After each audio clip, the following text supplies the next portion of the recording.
Governments, if they endure, always tend increasingly toward aristocratic forms.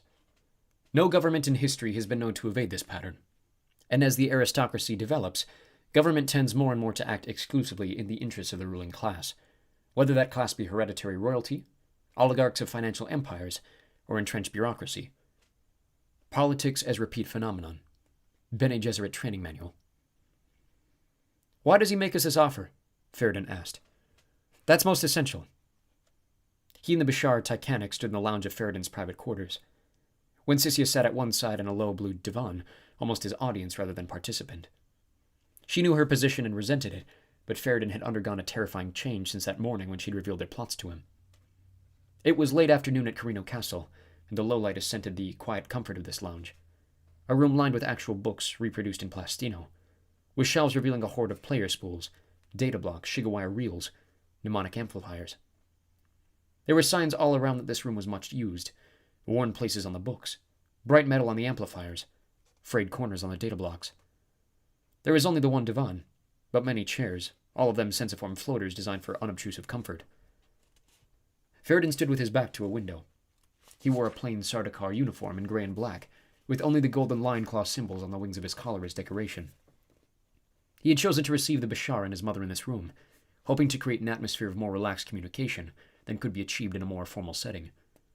But Titanic's constant, "My lord this and my lady that," kept them at a distance.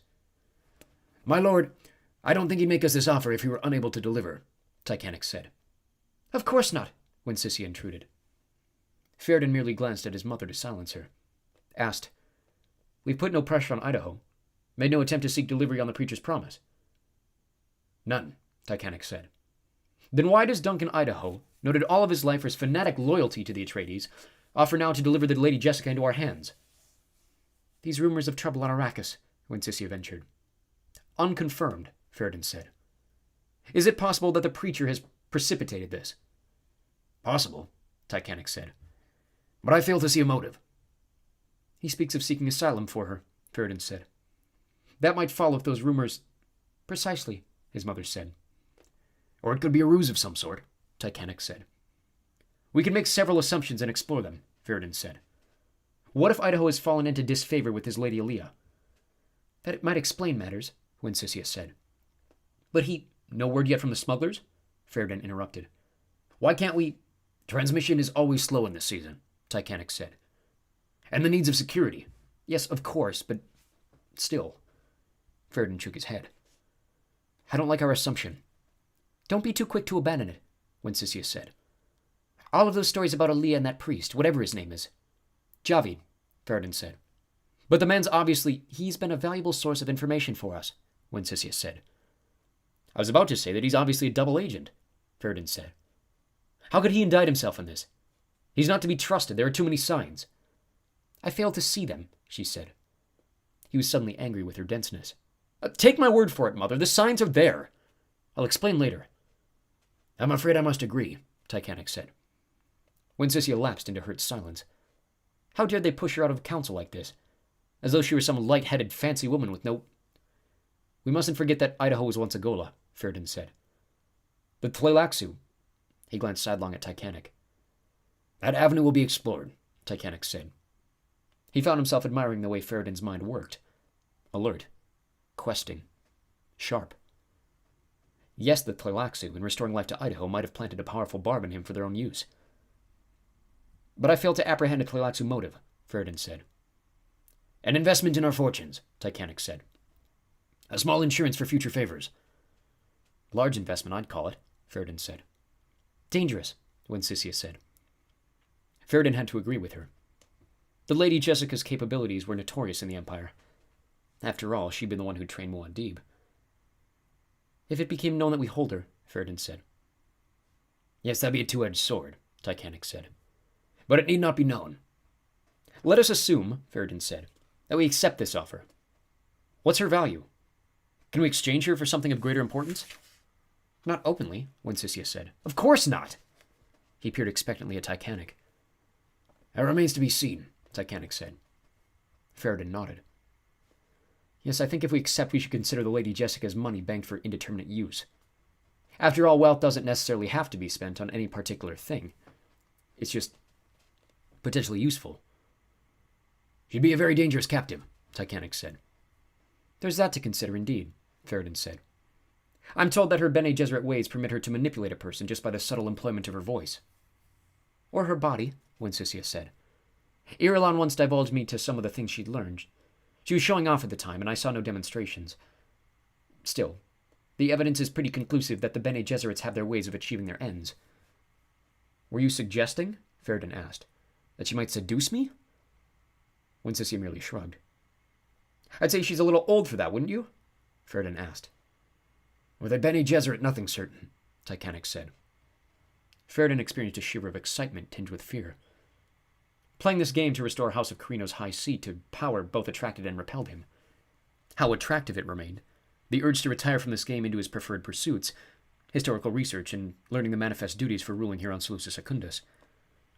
The restoration of the Sardaukar forces was a task in itself. And for that job, Tyack was still a good tool.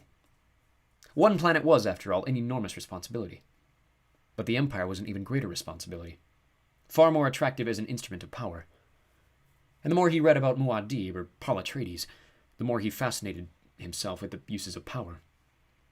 As titular head of House Carino, heir of Shaddam IV, what a great achievement it would be to restore his line to the Lion Throne. He wanted that. He wanted it. Ferrodin had found that by repeating this enticing litany to himself several times, he could overcome momentary doubts. Titanic was speaking. And of course the Bene Gesserit teach that peace encourages aggressions, thus igniting war. The paradox of...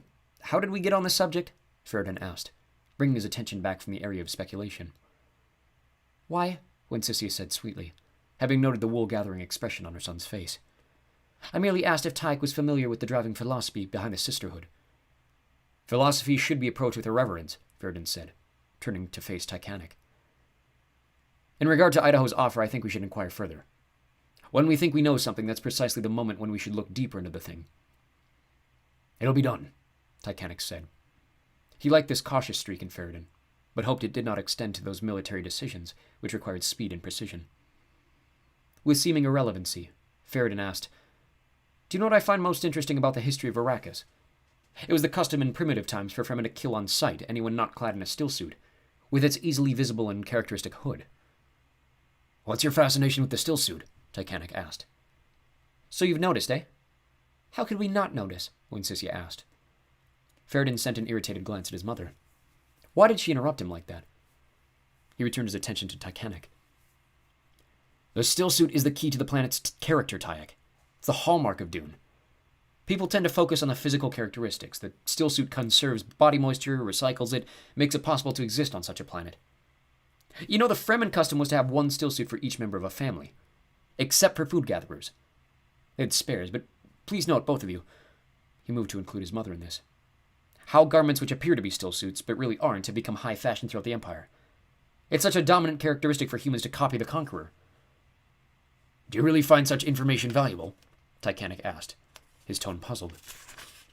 Tyack, without such information one cannot govern. I said that stillsuit was the key to their character, and it is. It's a conservative thing. The mistakes they make will be conservative mistakes. Titanic glanced at Winsisia, who was staring at her son with a worried frown. This characteristic of Ferrodin's both attracted and worried the Bashar, who was so unlike old Shaddam. Now there had been an essential Sardaukar, a military killer with a few inhibitions. But Shaddam had fallen to the Atreides under that damnable Paul. Indeed, what he read of Paul Atreides revealed just such characteristics as Ferrodin now displayed. It was possible that Ferrodin might hesitate less than the Atreides over brutal necessities, but that was his Sardaukar training. Many have governed without using this kind of information, Titanic said. Ferrodin merely stared at him for a moment. Then, governed and failed? Titanic's mouth drew into a stiff line at this obvious allusion to Shaddam's failure. That had been a Sardaukar failure, too, and no Sardaukar could recall it easily. Having made his point, Ferrodin said, You see, Tyack, the influence of a planet upon mass consciousness of its inhabitants has never been fully appreciated. To defeat the Atreides, we must understand not only Caladan, but Arrakis. One planet soft and the other a training ground for hard decisions. That was a unique event, that marriage of Atreides and Fremen. We must know how it worked, or we won't be able to match it, let alone defeat it. What does this have to do with Idaho's offer? Wencesia demanded. Ferrodin glanced pityingly down at his mother. We begin their defeat by the kinds of stress we introduce to their society. That's a very powerful tool, stress. And the lack of it is important too.